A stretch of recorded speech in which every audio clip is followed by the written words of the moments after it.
tinggi berapa, Put? Saya 161, Pak.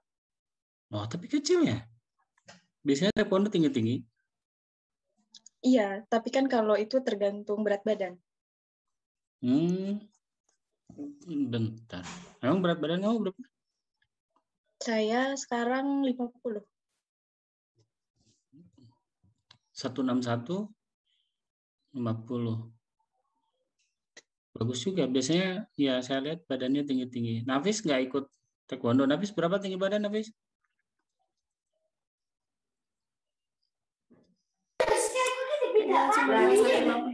Waduh, ramai sekali itu. Di tempat apa itu? Dindingnya udah hijau kayak punya saya itu. Gimana, Pak? Itu dindingnya hijau studio itu. Bukan, Pak. Kan saya ini biar hijau gini itu saya cat sendiri itu. Nah, Nafis ikut itu ya, taekwondo juga ya. Kayak Putri itu biar badannya tinggi. Nafis mukanya paling kecil itu. Kayak masih usia 9 tahun. Iya, Pak. Yang lain udah gede-gede. Milenia kenapa mainin HP? Mau liatin HP baru? HP-nya masih bagus itu. Wah, pilek. Kenapa pilek tuh? Hati-hati corona. Bukan. Bahaya tuh kalau pilek sekarang-sekarang itu harus dihindari. Karena kan langkah awal tuh pilek itu. Langkah awal dari semua penyakit. Jaga kesehatan ya. Ini kayak Sylvia tuh matanya kan bagus belotot. Ini ngeliat ngeliat ke layar tuh gini.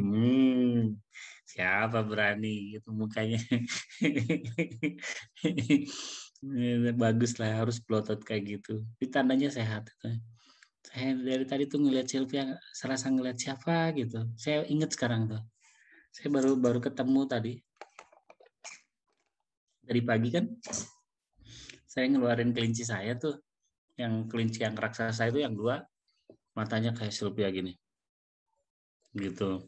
Karena kebanyakan makan ini Sylvia, kebanyakan makan wortel gitu. Ini wortelnya banyak.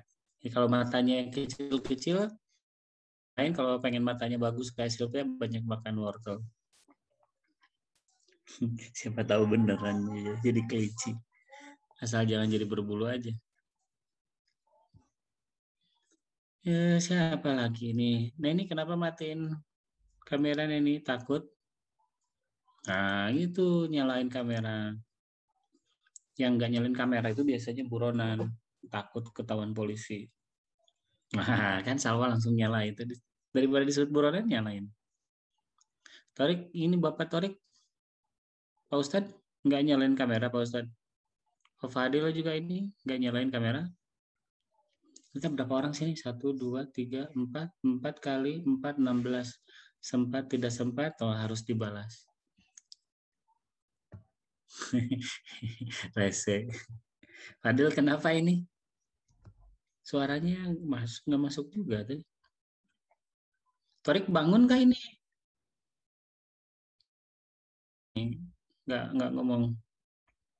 Mati kameranya. Maaf Pak, sebentar baru sampai ini habis OTW Pak. Wah, baru jalan-jalan. Dari mana jalan-jalannya?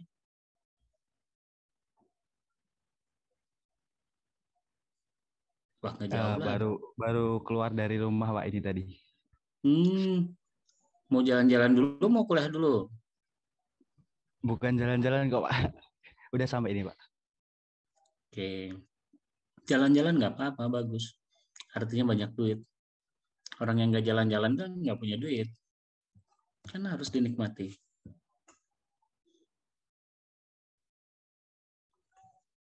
Yang nggak jalan-jalan itu kurang piknik. Yang kurang piknik itu biasanya sirik sama rezeki orang. Jadi kalau ada orang sirik sama rezeki orang yang mau bilang kurang piknik loh, gitu. Piknik dong, nggak punya duit, kerja gitu harusnya. Nah, itu namanya jomblo. Kamu nggak laku berarti man. Baik, hari ini ini pertemuan terakhir teori. Jadi sesudah ini kita tidak ada lagi pertemuan teori. Nanti pertemuan berikutnya kita nyalain Zoom, tanya, puasa udah beres? Belum ya sudah, kerjain ya. Close, sudah. Karena pertemuan teorinya udah berakhir minggu ini tuh sekarang. Banyak orang menganggap catatan atas laporan keuangan itu bukanlah sesuatu yang penting. Ketika saya menjadi pegawai negeri, ya sekarang juga pegawai negeri, maksud saya ketika saya menjadi pegawai negeri di Kementerian Agama, saya waktu negara, catatan atas laporan keuangan itu baru lahir agak kesini-kesini. Pertama kali laporan keuangan negara dibuat tahun 2005, itu belum ada catatan atas laporan keuangan. Sampai sekitar tahun 2010 belum ada. Jadi, laporan keuangan untuk entitas kantor negara itu dari kurun waktu pertama kali ada tahun 2005 itu belum ada catatan atas laporan keuangan. Terus sampai 2010 belum ada. Saya bahkan seingat saya catatan atas laporan keuangan itu baru akhir-akhir inilah.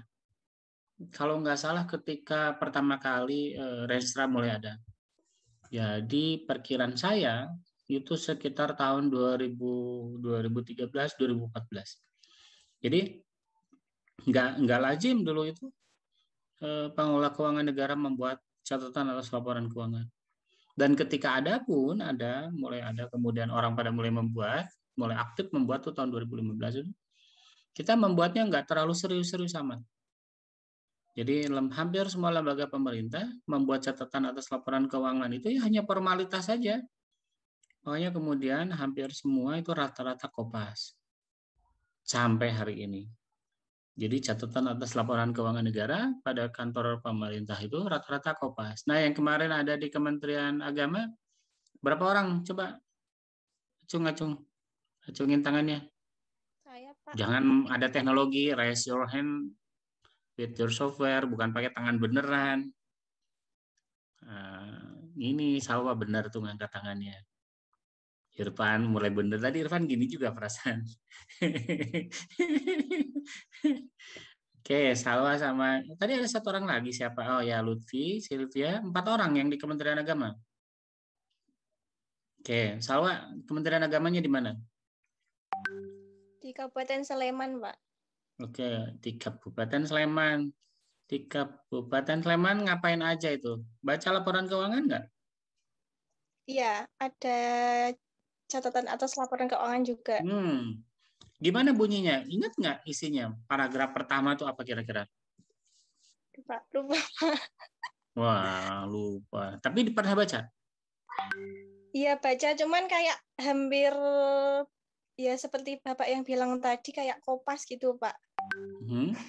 Tahu dari mana kopas? Tahu dari mana? Karena kan itu kan banyak satker gitu ya, Pak. Ya itu kan beda-beda tapi cuma nominal aja yang diganti mungkin karena banyak satker yang kurang aktif gitu. Jadi ada yang 0000 gitu. Ada yang 00 banyak. Jadi Salwa waktu itu di Kabupaten Sleman membaca laporan keuangan yang lain juga yang masuk ke kantor Sleman? Bukan, yang di kantor Sleman itu kan ada 8 kalau enggak 8 satker kayaknya, satuan kerja. Oke. Mereka punya 8 dipa dalam satu kantor itu? Iya, Pak. Oke, paham. Irfan di mana, Irfan? Di kota Jogjanya, Pak. Kota Jogja. Dekat Mandala. Oke. Baca nggak laporan keuangan kantor? Baca sih, Pak, sekilas. Nah, baca nggak catatan atas laporan keuangannya waktu itu? Baca nggak semua, tapi. Ada yang ingat nggak? Sekilas kita. Apa gitu? Apa yang kira-kira waktu itu dibaca? Waduh, apa ya? Lupa. Nggak ingat, Pak. Kalau nggak ingat nanti susah jadi kepala bagian keuangan Kemenak gitu. Harus ingat dulu baru bisa. Salwa itu cocok tuh jadi kepala bagian keuangan. Kalau di kantor Kemenak Kabupaten kayaknya nggak ada kepala bagian keuangan ya. Salwa betul nggak? Di kantor Sleman nggak ada kepala bagian atau kepala seksi keuangan nggak ada? Kayaknya dengar dari kemarin rasanya itu kepala TU. Jadi pimpinan tertinggi pengelola keuangan itu kepala tata usaha ya, Kasubag tata usaha. Di bawah itu langsung bendahara. Iya benar kayaknya kayak gitu. Tidak ada kepala seksi atau kepala bagian keuangan. Oke. Lutfi, di mana Pi waktu itu Pi? Ini sih Pak, untuk catatan atas laporan keuangannya nggak sempat saya baca, cuman sempat saya cocokin tuh Pak tiap. Lutfi di mana waktu itu? Sama kayak Irfan Pak. Oh, di kota Jogja. Ini bukan di kota Jogja Pak, di Kanwil Yogyakarta. Oh, di Kanwil Jogja. Ya. Nah itu. Terus? Saat pernah cuman baca satu satker doang sih Pak laporan keuangannya, itu tuh jumlah lembarnya sama Pak, itu cuman beda di tabel angkanya aja, sama kayak yang Salwa jelasin tadi. Ini PKL kan belum ujian ya? Iya Pak, belum. Hati-hati tuh kalau saya yang nguji, yang saya tanya itu laporan keuangan. Kalau aduh saya Pak nggak pernah lihat Pak, aduh Pak saya lupa, wah nggak bisa PKL lupa itu. Masa lupa? Hati-hati itu. Bentar, kalau Lutfi bimbingan saya bukan? Iya Pak. Wah itu fix memalukan itu berarti. Padahal kemarin saya kasih nilainya tinggi sekali itu. Salwa, bimbingan saya bukan? Bukan Pak. Bukan. Nah, nanti kalau diuji sama saya nilainya gede itu karena ingat. Irfan bimbingan siapa? Bu Citra Pak. Oke, hati-hati tuh. Nanti kalau saya yang nanya ya. Saya pasti akan nanya banyak tuh soal itu. Sylvia di mana Sylvia? Sama kayak Salwa, Pak. Di Sleman juga? Iya. Sylvia, bimbingan siapa? Bimbingan Pak. Siapa ya? Astagfirullahaladzim. Nanti yang uji Bapak. Ini fix ini. Yang uji nanti Bapak tapi. Kata siapa? Saya nggak mau.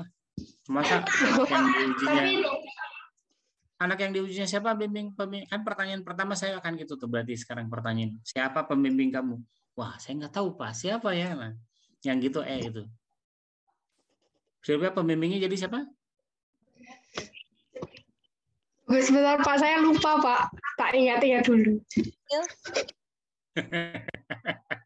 Iya Pak Koyum. Lah, bisa sampai lupa gimana? Nggak ada pernah bimbingan sama sekali? Bimbingan Pak 3 kali. Wah hebat 3 kali. Seingat saya nggak pernah bimbingan ya. Pi, pernah bimbingan nggak? Nggak pernah kan Pi? Hebat tuh. Coba ingat-ingat Lutfi, Fatur Rahman. Ingat nggak pernah bimbingan sama saya? Nggak pernah itu. Oh, via WA tapi Pak.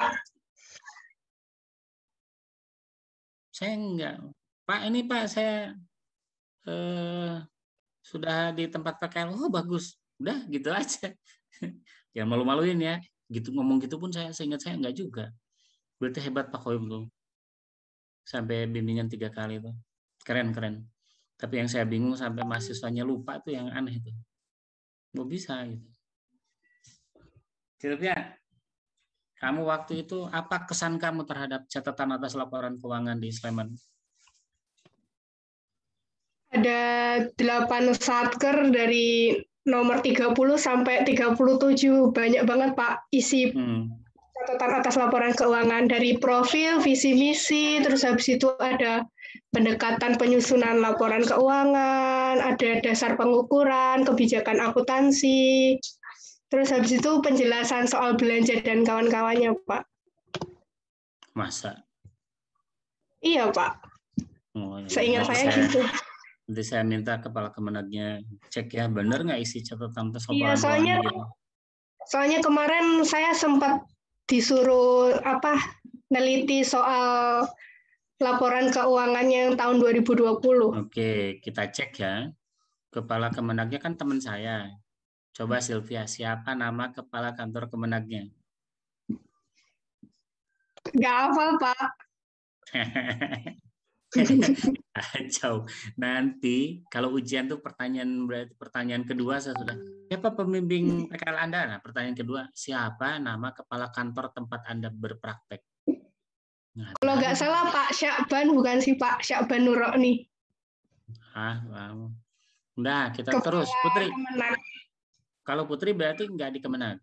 Di apa? Di tempat Saya apa? di Lazisnu, Pak. Lajismu. Oke, di Lajismu apakah ada laporan keuangan? Nggak ada, Pak. Kemarin saya nggak ada. Ini, sebentar. Ini tangannya turunin dulu, kasihan pegel. Oke, Put. Kamu nggak ada laporan keuangan, Put? Nggak ada. Kemarin nggak ada ditunjukin tentang laporan keuangannya, Pak. Punyakah mereka laporan keuangan? Itu pertanyaannya. Gimana, Pak? Punyakah mereka laporan keuangan? Kira-kira menurut Putri? Kurang tahu, Pak. Soalnya kan itu yang Lazisnu Kota itu berdirinya 2 tahun. Jadi mereka tuh masih tahap merintis gitu, Pak. Oke. Kenapa saya menanyakan tentang apakah tempat Anda praktik itu punya laporan keuangan atau tidak? Akhir-akhir ini kita disibukkan oleh narasi yang agak menyebalkan di dunia maya ya, tentang bahwa pengelolaan dana yang dilakukan, dana umat yang dilakukan oleh beberapa orang itu tidak benar pertanggungjawabannya. Mungkin iya benar, mungkin tidak, tetapi itu membuat orang terpecah ya, karena kemudian salah satu yang giat untuk menyatakan tidak ada laporan itu kebetulan siapa? Gus Romli. Romli itu apa ya singkatannya? Guntur Romli atau apa ya? Tahu? Siapa namanya? Ya, Guntur Romli. Okay. Beliau orang NU dan kemudian yang diserang adalah Ustadz Adi. Tidak tercatat sebagai orang NU. Saya nggak tahu apakah Ustadz Adi itu organisasi keagamaannya seperti apa. Nah, tetapi benturan publik akibat komentar ini kan menjadi berkembang terlalu jauh. Seakan-akan menjadi benturan antara sesama orang Islam, antara NU dan bukan NU, antara siapa dengan siapa. Bahkan ada foto yang menyandingkan, gitu ya, ada foto yang menyandingkan antara beberapa orang dengan beberapa orang lain, dan kemudian kita disuruh memilih kita menjadi bagian dari kelompok yang mana. Persoalannya soal laporan keuangan, Put. Jadi yang dipersoalkan instansi dana umat yang dikelola. Bahwa itu umat berhak menanyakan, saya setuju. Betul, saya setuju. Tetapi caranya yang tidak santun itu agak berbahaya. Karena kemudian umat Islam menjadi terpecah untuk urusan yang sepele. Urusan yang dipermasalahkan kan cuma 30 miliar. Sepele sekali gitu. Sampai ribut-ribut itu malu gitu. Kita malu sama orang lain, sama orang-orang yang agamanya Kristen, Hindu, Buddha itu. Ribut sama urusan 30 miliar. Yang dipermasalahkan siapa yang nilep, siapa yang nyuri uang gitu. Malu lah. Jadi untuk menghindari itu, maka kita, lembaga yang mengumpulkan dana umat, buatlah laporan keuangan yang baik. Dan dana laporan keuangan yang baik itu lebih baik diumumkan pada publik. Jadi untuk menghindari kecurigaan publik, memang ada baiknya lembaga-lembaga publik yang mengumpulkan dana publik itu diumumkan. Jadi misalkan kamu mengumpulkan dana tuh, ayo bangsa Indonesia kumpulkan dana untuk peringatan Pancasila gitu. Kumpulkan uang, terkumpullah misalkan 1 juta. Nah, di-upload tuh 1 juta itu dapat dari mana, dipakai berapa. Seperti di masjid lah. Seperti di masjid tuh, saya senang tuh masjid-masjid yang setiap hari Jumat saya sholat ke masjid itu. Saya kayaknya kalau ke masjid dari Jumat doang.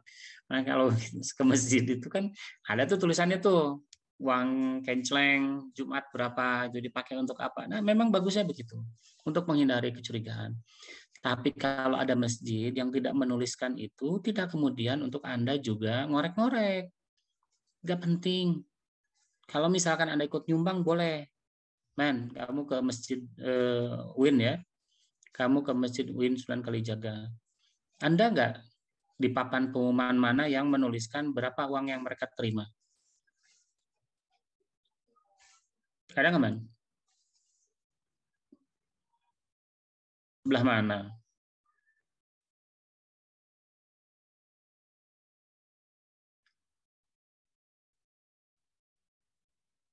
Paling kanan. Oh, saya nggak pernah ke arah situ. Biasanya arah perempuan tuh yang ke situ.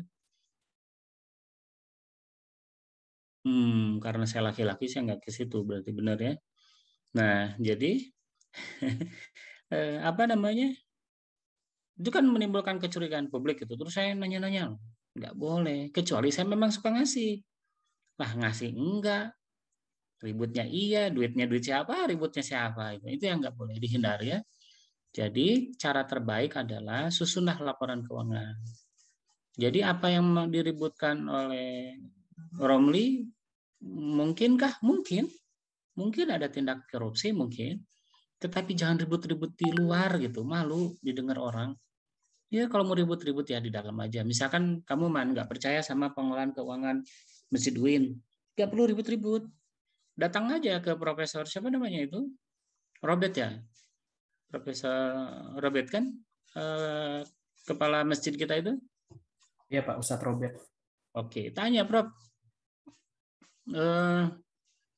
Kita terima uang berapa sih tiap hari gitu? Atau tiap Jumat gitu? Saya ingin tahu tuh berapa pengeluarannya. Misalkan sebut 1 juta. Nggak tahu dari mana 1 juta? Saya ingin buktinya gitu. Boleh nggak? Boleh. Tapi jangan ngomong-ngomong di luar.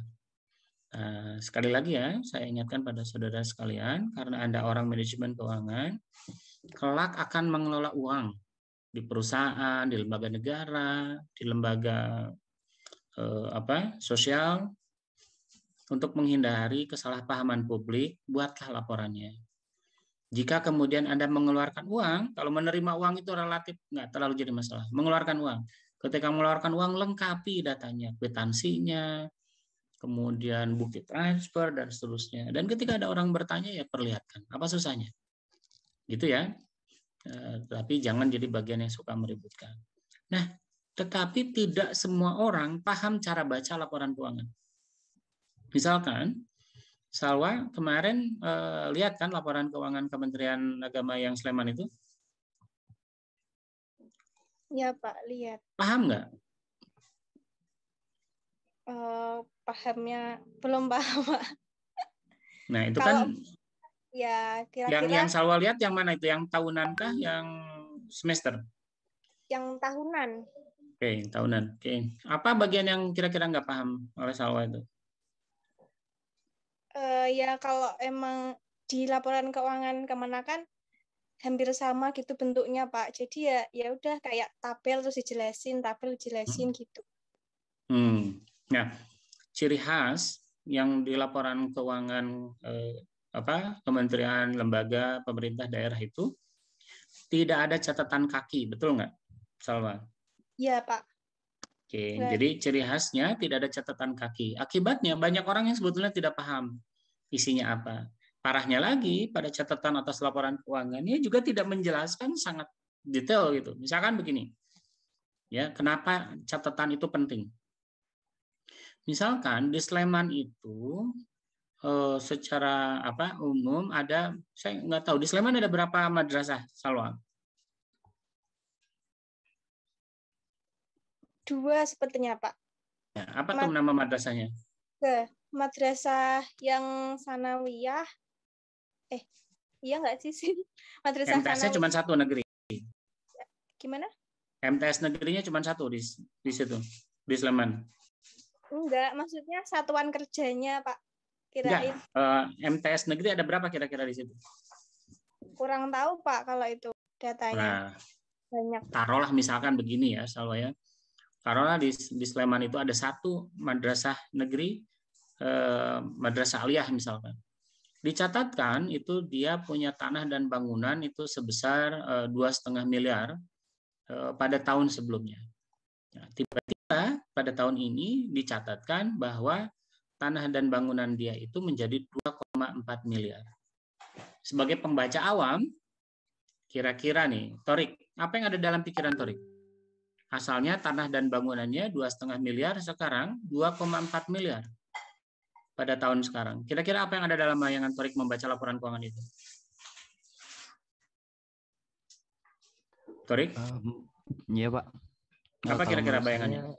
Menurut saya mungkin itu dari dana yang udah terkumpul Pak.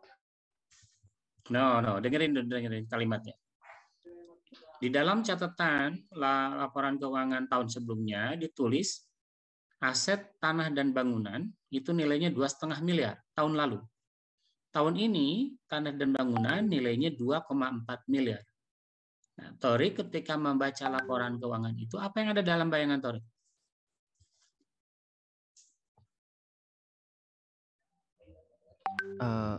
Dari 25 ke 24 kan Pak? Ya. Kalau biasanya setahu saya madrasah itu ada pakai lahan-lahan warga dikit gitu sih Pak. Soalnya madrasah saya dulu juga kayak gitu, agak pakai lahan yang berlebihan. Padahal itu bukan punya dia juga. Tapi nanti akhirnya juga dibeli kok Pak biasanya. Oke, bentar. Saya coba tanya yang lain. Siapa ini? Anwar Sadid. Apa komentarnya sama kejadian barusan? Sadid? Gimana Pak? Maaf, apa Pak. Komentarnya terhadap kejadian barusan? Yang tadi ya Pak, yang apa aset berubah tadi ya Pak? Apa bayangannya?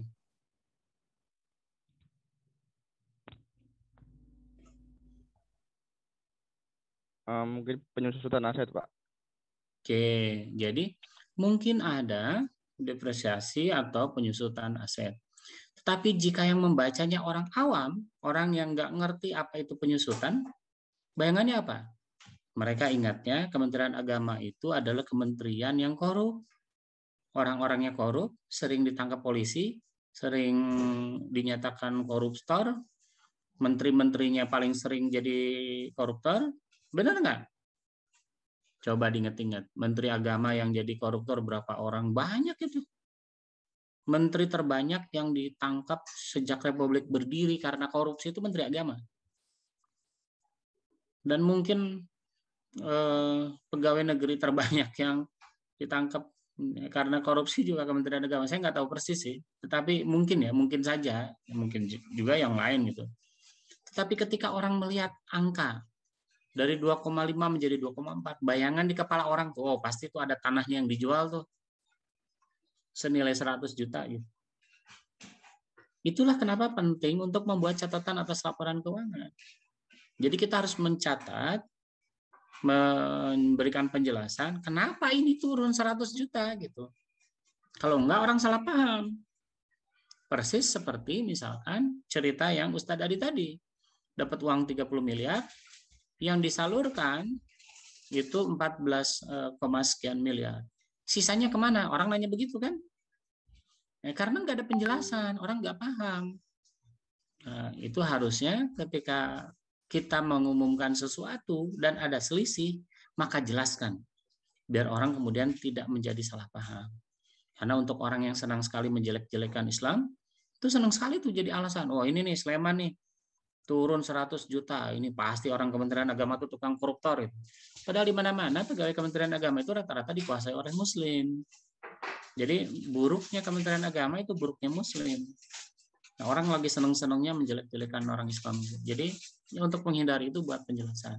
Nah itulah gunanya catatan atas laporan keuangan. Maka kemudian saya membuat definisi apa itu catatan atas laporan keuangan dalam buku saya. Saya menuliskan kalimatnya begini, catatan atas laporan keuangan adalah catatan tambahan dan informasi yang ditambahkan. Kalimatnya, catatan tambahan dan informasi yang ditambahkan ke akhir laporan keuangan. Kata-katanya garis bawahi, akhir laporan keuangan untuk memberikan tambahan informasi kepada pembaca dengan informasi lebih lanjut. Artinya, secara umum, catatan atas laporan keuangan itu adalah catatan di bagian akhir. Di secara umum, sifatnya adalah catatan yang diberikan pada akhir. Jadi kalau misalkan yang Salwa lihat, yang Sylvia lihat kemarin itu, posisi catatan atas laporan keuangan itu pasti disimpan di hektar di bagian akhir. Kan dari neraca, apa segala macam, bagian akhir, tumpukan paling akhir, baru catatan atas laporan keuangan. Jadi catatan atas laporan keuangan itu jarang sekali tuh ada orang iseng nyimpen di paling atas gitu. nggak ada, tapi biasanya nyimpan paling akhir. Karena itu sifatnya penjelasan secara keseluruhan. Nah, jadi definisinya catatan atas laporan keuangan itu begini. Nah, maka kemudian kita timbul informasi tambahan kepada kita tentang catatan atas laporan keuangan itu, bahwa isi dari catatan laporan keuangan itu setidak-tidaknya pertama membantu menjelaskan perhitungan item. Kata saya tadi kan, oh ini ada nih dari 2,5 miliar menjadi 2,4 miliar. Dari mana itu selisihnya? 100 juta. Kenapa sampai selisihnya ada seperti itu? Nah, itu dicatat di situ. Oh, ini gara-gara ada depresiasi. Cara menghitung depresiasi atas asetnya begini caranya. Atau misalkan perusahaan Anda itu punya saham atau punya obligasi. Pada pertemuan sebelumnya, pada mata kuliah lain, kita mempelajari bagaimana tentang melakukan valuasi atau penilaian terhadap saham dan obligasi. Nah, orang nggak semuanya tahu model penilaian apa yang Anda gunakan untuk menilai saham Anda. Model penilaian apa yang Anda gunakan untuk menilai obligasi Anda. Karena tidak semua orang tahu, karena setiap orang mungkin punya perhitungan yang berbeda, catat tuh di dalam catatan itu bagaimana caranya. Nah, yang terakhir kemudian memberikan penilaian komprehensif. Sekarang begini, coba Anda cek laporan keuangan masing-masing perusahaan yang Anda teliti, ada nggak catatan atas laporan keuangan? Jadi catatan atas laporan keuangan itu ada 3 bentuk.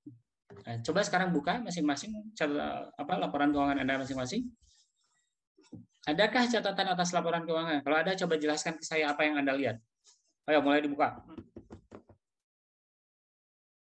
Dari sejak neraca, laporan arus kas, dan seterusnya ya. Coba, adakah catatan atas laporan keuangan? Kalau ada, ceritakan ke saya apa yang Anda lihat.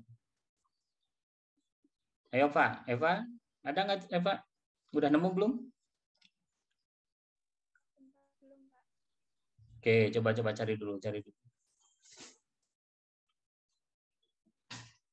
Kalau ada yang sudah, tolong dibacakan ya.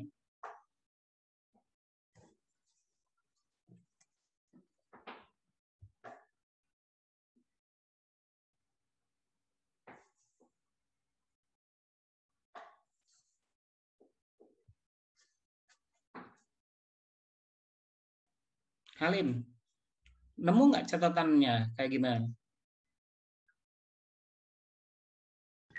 Nemu, Pak. Oke, yang di mana? Yang di bagian akhir atau yang di kiri kanan? Bentar, Pak. Kan catatan itu ada 2 ya posisinya. Ada di bagian batang tubuh laporan, ada yang di bagian akhir terpisah. Nah, cek apakah di bagian batang tubuhnya atau di bagian akhir secara terpisah dengan judul terpisah, catatan atas laporan keuangan. Atau catatan pinggir yang ada di kiri kanan dan di bagian bawah. Nah, Anda lihat catatan yang mana tuh di laporan keuangan yang Anda lihat? Halim lihat yang mana? Oke, di akhir. Bacakan paragraf pertama, Halim. Ya.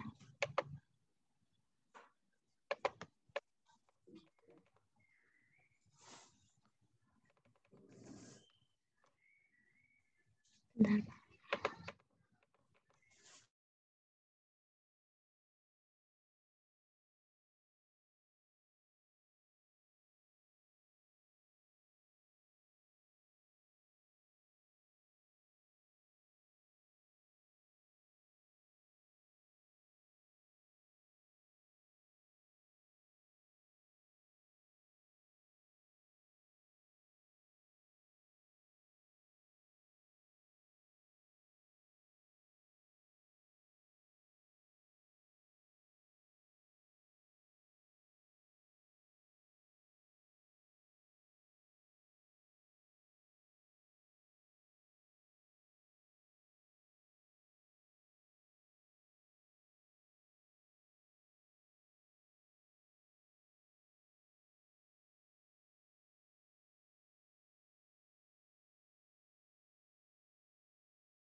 Ayo, dibacakan.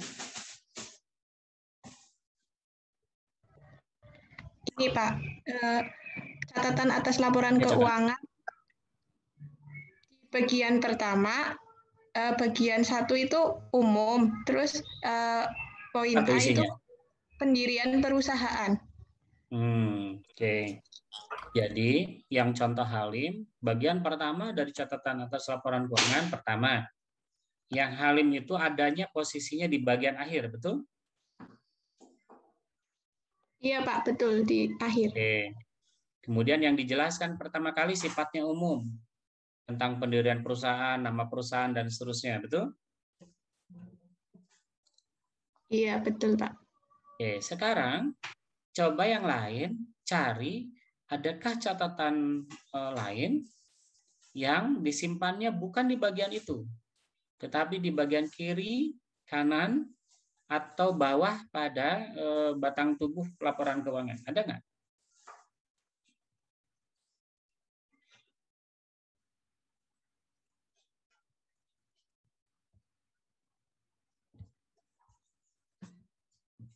Ada nggak?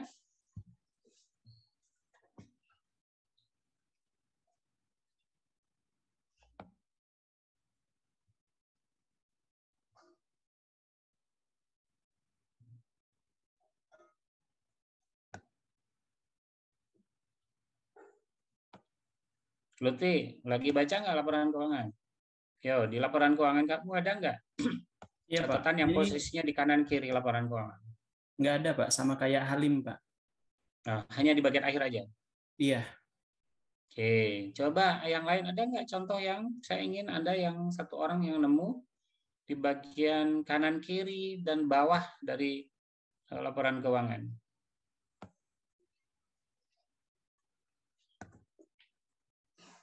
Ada yang dapat nggak? Irfan, yang gimana bentuk laporan catatannya? Ada nggak catatan di kiri kanan?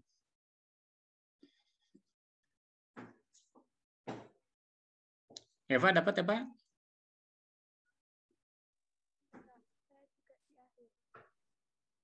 Suaranya nggak kedengeran ya Pak, kurang deket mic-nya. Oke, di akhir. Yang lain nggak ada satupun? Coba lihat di catatannya, di neraca, di arus kas, di laporan laba rugi. Ada nggak catatan kaki yang disimpannya di kiri kanan dan bagian bawah dari laporan keuangan? Putri lihat nggak di Putri? Yang punya saya sama seperti Halim, Pak. Di bagian akhir. Hanya di bagian akhir? Iya. Nggak ada catatan di kiri kanan? Nggak ada. Waduh, sayang sekali. Baik, jadi yang kelas tadi pagi ada tuh yang nemu di laporan keuangannya catatan kiri kanan itu. Nah, kalau ada catatan yang ditulis di laporan kiri kanan itu bentuknya begini. Jadi di tengah-tengah itu ada laporan keuangan, ada angka-angka, kemudian di bagian kiri atau bagian kanannya ada penjelasan.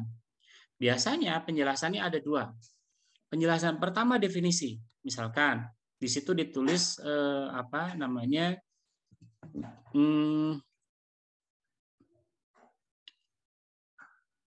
dividen, misalkan dividen yang dibagikan. Maka kemudian di bagian itu ada pernyataan dividen adalah gitu ya. Jadi definisi dari dividen itu ditulis. Kemudian metode pembagian dividennya, apakah dividen dibagikan di akhir tahun, di tengah tahun, atau insidental. Kemudian ada juga dinyatakan begini, misalkan kok ada angka yang sifatnya aneh, negatif lah, lonjakan terlalu tinggi lah, atau apa yang sifatnya tidak lazim. Dicatat juga di situ. Nah, kenapa ini sampai tidak lazim? Dicatat.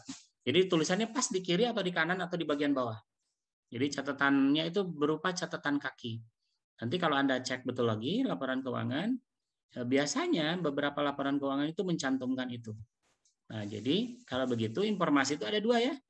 Untuk menjelaskan angka-angkanya, baik itu secara definisi maupun perhitungan, biasanya disimpan di kiri kanan atau bagian bawah dari laporan keuangan.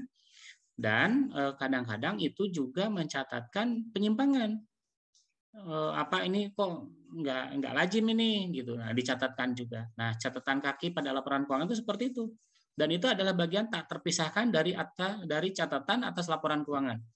Jadi catatan atas laporan keuangan kalau gitu ada dua. catatan atas laporan keuangan yang disimpan paling bawah tadi, dan kedua catatan kaki yang sifatnya ini penjelasan atas angka atau penjelasan atas penyimpangan. Nah, saudara sekalian, kalau misalkan saudara membaca catatan laporan keuangan yang Anda baca di tempat Anda sekarang, yang sifatnya disimpan di bagian akhir, itu isinya itu adalah seperti yang saya tulis ini. Jadi kira-kira daftar isinya itu beginilah kira-kira. Nah, maka pertanyaannya kemudian ketika saya misalkan Halim bekerja di perusahaan Lim, lulus jadi sarjana ekonomi, sarjana di bidang keuangan, kemudian sebagai sarjana keuangan Halim kan bekerja di bidang keuangan. Tugasnya misalkan sama perusahaan tuh, Halim, kamu tugasnya membuat laporan keuangan. Nah, kemudian kan bagian akhir nanti akan membuat catatan atas laporan keuangan. Halim nggak tahu bagaimana caranya buat catatan atas laporan keuangan. Apa yang harus dilakukan? Gampang. Kopas catatan atas laporan keuangan tahun sebelumnya. Jadi, cara membuat catatan atas laporan keuangan yang paling sederhana, tips saya adalah kopas dari catatan atas laporan keuangan tahun sebelumnya. Jadi, Salwa, apa yang dilakukan oleh Kementerian Agama di Sleman itu, salahkah? Tidak. Itu memang cara paling mudah. Jadi cara yang paling mudah adalah kopas catatan tahun sebelumnya, kemudian rubahlah dua hal. Pertama, pertanyaannya jawab, apakah ada kebijakan akuntansi atau kebijakan bisnis yang berubah di dalam perusahaan? Jadi apakah di perusahaan ada kebijakan bisnis, kebijakan perusahaan, kebijakan organisasi, kebijakan kantor yang harus dicatat di dalam catatan atas laporan keuangan itu? Yang kedua, catatlah apakah ada perubahan peraturan akuntansi yang digunakan. Misalkan asalnya menggunakan PSAK nomor sekian, tetapi sesudah ada PSAK syariah nomor sekian ada ganti tuh, asalnya PSAK konvensional diganti jadi PSAK syariah atas dasar tulis argumennya. Nah, jadi membuat catatan atas laporan keuangan itu relatif gampang. Kopas yang tahun sebelumnya, kemudian adakah perubahan dari tahun sebelumnya dengan tahun sekarang, terutama dalam dua hal, kebijakan bisnis atau kebijakan keuangan pada umumnya, kebijakan peraturan dan umumnya, dan kedua, apakah ada peraturan akuntansi yang dirubah dari tahun sebelumnya. Sisanya sama persis, nggak ada perbedaan. Jadi kalau Anda mengatakan, Pak, itu hanya kopas dari tahun sebelumnya, Pak, hanya yang diganti angkanya saja, memang begitu seharusnya. Paham sekarang ya? Tetapi seharusnya bukan hanya angkanya yang dirubah, tetapi buatlah juga catatan apakah ada perubahan kebijakan.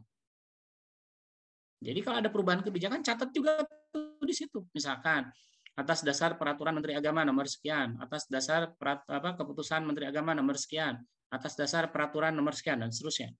Atau kalau misalkan itu adalah ke perusahaan, atas dasar keputusan pemegang rapat umum pemegang saham tanggal sekian diputuskan bahwa ada pertambahan jenis investasi perusahaan dengan pengembangan jenis usaha titik. Kan jenis usaha itu disebutkan di paragraf pertama, jenis usahanya misalkan pertambangan. Sekarang nambah lagi, sektornya adalah transportasi. Catat, ditulis di situ di catatan atas laporan keuangan bahwa tahun sebelumnya nggak ada transportasi, sekarang jadi ada. Nah, dicatat. Gitu ya. Jadi Salwa, cara yang dikerjakan oleh Sleman itu benar. Memang harus begitu. Kekurangannya adalah seharusnya tidak hanya angka yang dirubah, tetapi apakah ada dua yang berubah tadi? Apakah ada kebijakan yang berubah? Kedua, apakah ada peraturan akuntansi yang berubah? Kalau tidak ada, boleh kopas semuanya. Baik. Kalau misalkan pertanyaannya begini, misalkan ya, Torik bekerja di perusahaan, membuat laporan keuangan, tapi Pak sebelumnya nggak pernah buat Pak mereka Pak. Saya orang pertama di perusahaan ini, ada yang model gitu. Kemarin saya di WhatsApp tuh sama alumni Anda itu. Ada alumni Anda, mahasiswa bimbingan saya mentori. Dia sudah bekerja di perusahaan, itu dua orang yang berbeda, di dua perusahaan yang berbeda. Pak, sebelumnya belum ada Pak laporan keuangan di perusahaan saya ini Pak. Saya disuruh membuat pertama kali. Nah, kalau membuat catatan atas laporan keuangan, bagaimana caranya? Caranya gampang. Anda baca lagi buku saya, ini template-nya. Yang Anda lihat ini ada daftar isi, itu template-nya. Nah, si template ini Anda tulis, ganti kata-kata daftar isinya menjadi catatan atas laporan keuangan. Jadi data risikonya ganti jadi catatan atas laporan keuangan. Kemudian sesudah itu pada paragraf pertama jelaskan secara umum organisasi atau perusahaan tempat Anda bekerja. Misalkan Anda tempat bekerjanya tadi kantor Kementerian Agama Kabupaten Sleman atau Kota Sleman. Anda tulis kantor Kementerian Agama Kabupaten Sleman didirikan pada tahun sekian. Sekarang dipimpin oleh siapa? Lokasinya di mana? Tugas pokok fungsinya apa? Kemudian sesudah itu tugas pokok fungsinya apa itu di sana ada berapa satker sih? Ada fungsinya apa, bidangnya apa aja sih? Terus kemudian tuliskan kebijakan akuntansi yang digunakan apa? Tentu kebijakan akuntansi yang digunakan kan sistem akuntansi pemerintahan SAP. Yang digunakan adalah sistem akuntansi instansi. Jadi sistem akuntansinya menggunakan sistem akuntansi pemerintah dengan sistem yang digunakan sistem akuntansi instansi. Jelaskan. Titik sampai situ boleh nggak? Boleh. Jadi hanya mengerjakan yang bagian pertama ini saja sudah boleh cukup. Nah, tetapi kadang-kadang orang ingin menjelaskan lebih detail. Apa yang harus dijelaskan? Nah, boleh jelaskan yang ke bawahnya ini. Apakah ada kebijakan akuntansi yang signifikan harus diceritakan? Ceritakan. Bagaimana cara menghitung depresiasi asetnya? Pak, saya ngitung depresiasi asetnya itu dengan cara bagi rata. Bagi rata, misalkan 10 tahun aset menurun sampai 0. Dicatatkan di situ. Pak, kalau saya sliding, Pak. Jadi dari nilai terbesar sampai kemudian mengecil 0. Jadi tidak dibagi rata. Ya tulis itu biar orang jadi paham. Kemudian Anda punya inventarisnya misalkan berupa saham, obligasi, kepemilikan perusahaan lain dan seterusnya. Bagaimana cara valuasinya? Dicatat. Terus sampai entitas pelaporan. Jadi entitas pelaporan itu dianggap penting itu. Nah, kalau misalnya punya utang nggak punya, tulis. Punya utang sekian, tingkat pertumbuhan hutangnya sekian, itu wajib dicatatkan. Atau punya piutang nggak? Adakah orang lain punya hutang pada perusahaan Anda atau pada lembaga Anda? Kalau ada, ya tulis buat catatannya. Tingkat pertumbuhan hutang kita begini, tingkat pertumbuhan piutang kita begini, dan seterusnya. Bahkan nih, catatan atas laporan keuangan yang lengkap itu menuliskan kemungkinan kejadian di masa depan. Misalkan, pada tahun ini kantor Kementerian Agama Sleman sedang mendirikan bangunan dan belum dicatatkan sebagai aset. Maka tahun depan bangunan itu beres dan akan ada catatan aset sesuai dengan nilai bangunan. Misalkan sedang membangun kantor KUA sebanyak 10 biji. Setiap satu kantor nilai bangunannya 1 miliar, maka akan dapat 10 miliar kan tahun depan. Nah, biar orang kemudian tidak kaget, jadi tahun depan orang nggak kaget baca laporan keuangan tahun berikutnya, kok ada penambahan aset nih 10 miliar dari mana? Dicatatkan sekarang bahwa sekarang itu kita sedang dalam tahap pembangunan dan tahun depan pada bulan Januari Februari akan selesai bangunannya dan akan dicatatkan pertambahan aset sebesar sekian. Nah, kalau misalkan perusahaan bisnis bagaimana mencatatnya? Tulis. Sekarang kita sedang merambah bisnis baru, transportasi, di mana itu akan menunjang perusahaan pertambangan kita karena kita akan menguasai perdagangan dari hulu ke hilir. Diperkirakan perusahaan akan mendapatkan keuntungan dari kegiatan itu sebesar titik-titik-titik. Apakah pendapatan itu sudah terjadi? Belum. Yang akan datang akan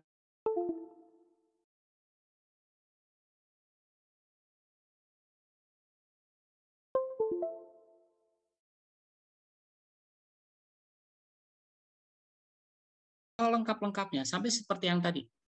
Kemungkinan terjadi di masa depan aja dia tulis gitu ya. Jadi tulis selengkap-lengkapnya catatan itu agar kemudian orang paham. Jadi tujuan dari catatan atas laporan keuangan itu memberikan informasi. Demikian ya. Ada pertanyaan nggak sampai sini?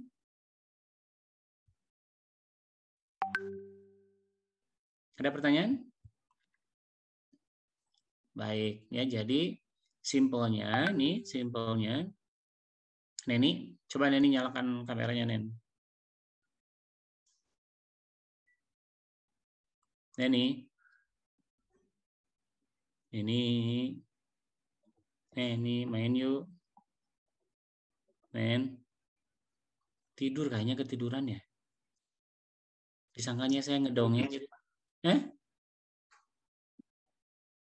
Kayak disangkanya saya ini dongeng pengantar tidur.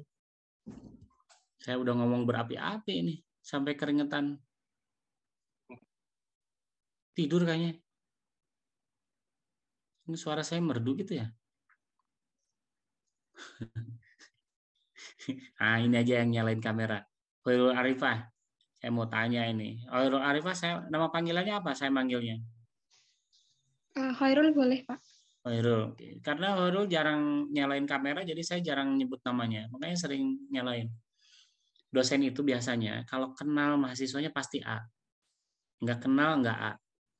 Nah, jadi untuk dapat nilai A gampang. Sering-sering nyalain kamera, terus sering-sering bunyi berisik di Zoom-nya, biar orang kemudian dosennya, Hoirul matiin itu mute, nah, kan jadi sering manggil jadi A nanti. Oke, sekarang saya tanya, Hoirul, kalau misalkan Hoirul pertama kali bekerja nih di perusahaan, terus disuruh membuat catatan atas laporan keuangan oleh atasannya, padahal laporan keuangannya dibuat oleh bagian akuntansi kan, di mana-mana laporan keuangan itu yang buat laporan keuangan itu orang akuntansi yang buat.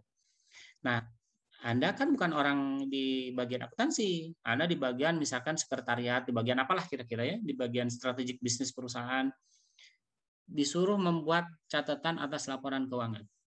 Nah, kemudian apa yang Anda lakukan pertama kali kira-kira, Hoirul?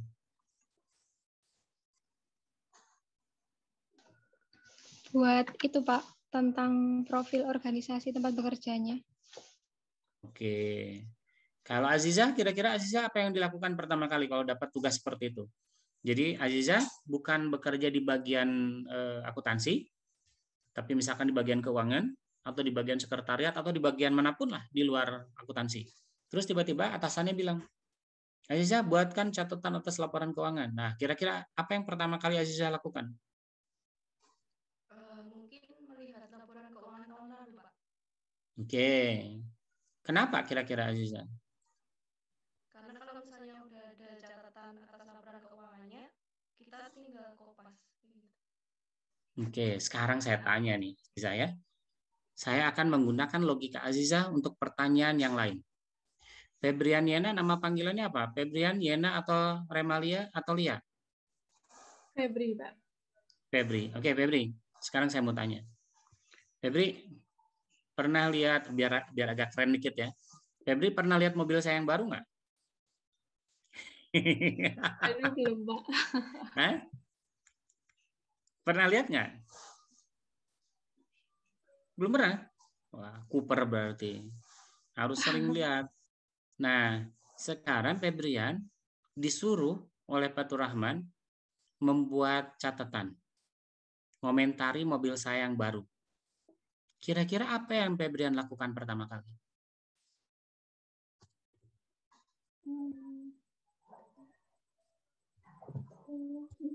Jenis mobilnya gitu-gitu bukan, Pak? Oke. Ciri-ciri mobilnya. Saya coba yang lain ya. Afifah, nyalain kameranya mana nih, Afifah? Saya yang baru nggak? Belum pernah. Harusnya kamu jawabnya bukan gitu, biar keren. Pak, mobil baru yang mana lagi, Pak? Harusnya gitu, biar lebih keren lagi. Tapi misalkan Afifah disuruh nih sama Fatur Rahman, disuruh membuat catatan tentang mengomentari mobil saya yang baru. Kira-kira apa yang Afifah lakukan pertama kali? Melihat mobil dulu. Melihat mobilnya dulu, Aziza. Di mana-mana juga. Gimana kamu bisa ngomentari kalau nggak ngelihat mobilnya? Paham nggak, Aziza? Gimana Aziza bisa ngomentari laporan keuangan kalau nggak lihat laporan keuangannya? Jadi yang harus dilakukan Aziza pertama kali adalah baca keempat laporan keuangan itu. Jadi 4 laporan keuangan itu baca. Sesudah itu, pahami. Kalau tidak paham, berarti harus dibuat catatan atas laporan keuangannya. Ngerti nggak? Misalkan, baca pertama kali judul. Judulnya itu PT Gudang Garam. Aziza nggak ngerti gudang garam itu apa. Tanya ke orang lain. Gudang garam itu apa? Dicatatlah di bagian awal paragraf itu. Gudang garam adalah titik. Gudang garam bisnisnya apa sih? Tanya ke orang, kemudian tulis. Begitu cara membuat catatan atas laporan keuangan. Baca dari awal ke akhir, kemudian kalau Azizah ada yang tidak paham, dibuatlah catatannya. Kalau tidak paham juga, tanya ke orang lain tentang yang paham itu. Kemudian mengenai format penulisan, kopilah dari apa yang sudah dicatat tahun sebelumnya. Nanti ya. Jadi tips trik untuk mengerjakan catatan atas laporan keuangan yang baik itu adalah pertama baca dulu laporan keuangannya. Nggak bisa membuat catatan atas laporan keuangan kalau nggak baca catatannya, laporan keuangannya.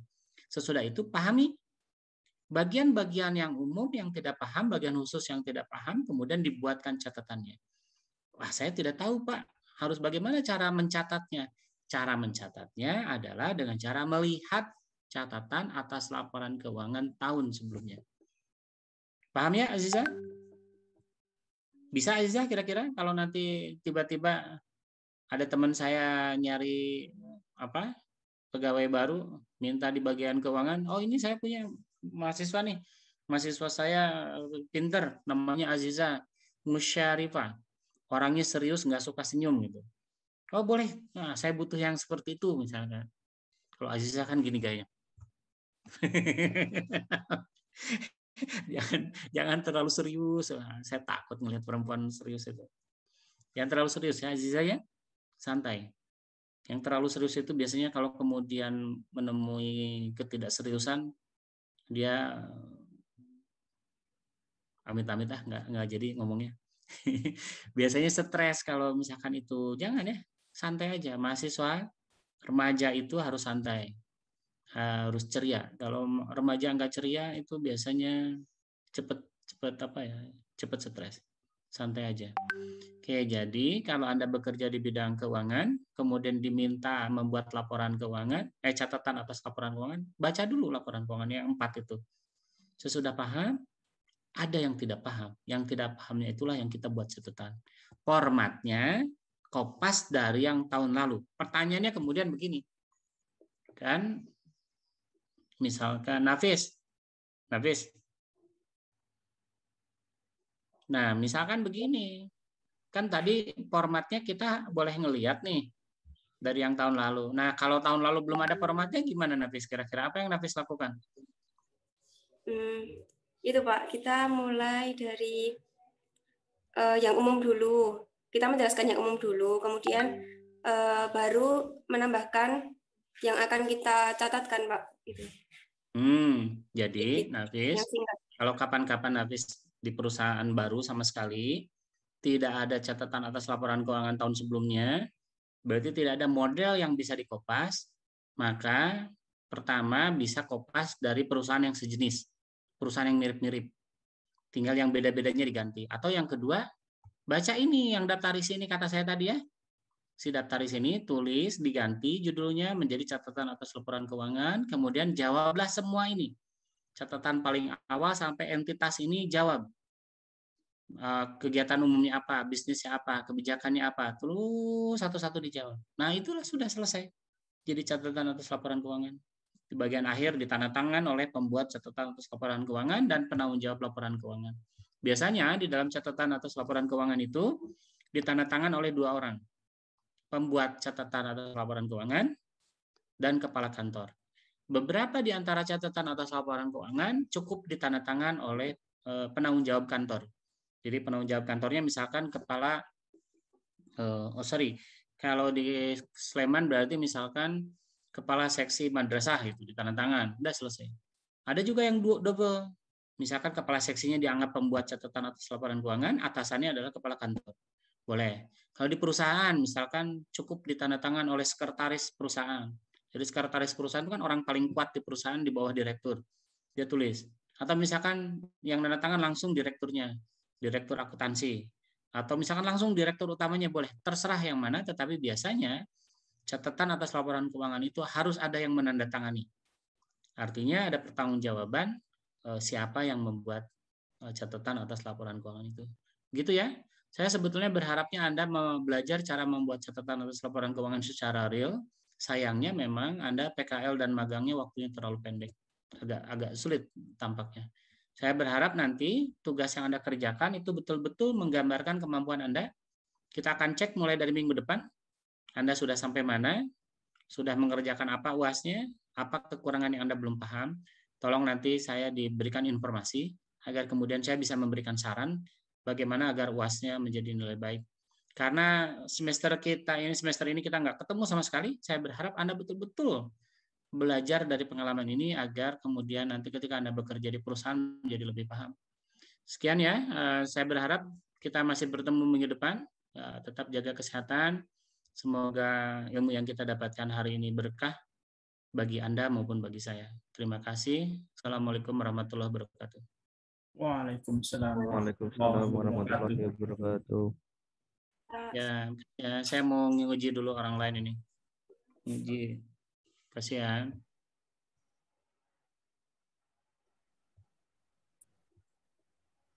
Dadah. Sinyal.